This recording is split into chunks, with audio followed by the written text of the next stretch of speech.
think you know exactly what's going on in Venezuela because you watch the news, but you have no idea. Listen to John Perkins, the author of Confessions of an Economic Hitman and a former NSA operative, explain exactly what's going on.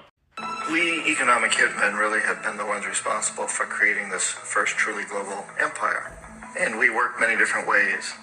But perhaps the most common is that we will identify a country that has resources our corporations covet, like oil, and then arrange a huge loan to that country from the World Bank or one of its sister organizations.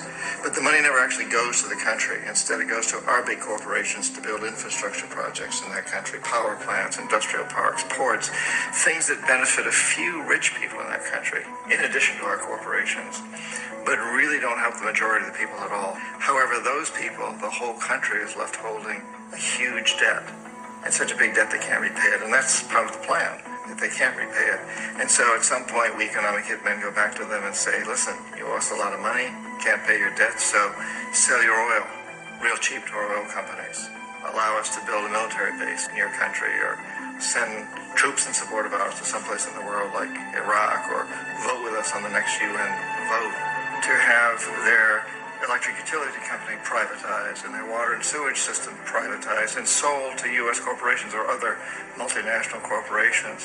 So there was that whole mushrooming thing, and it's so typical of the way the IMF and the World Bank work. They put a country in debt, and it's such a big debt it can't pay it, and then you offer to refinance that debt and pay even more interest.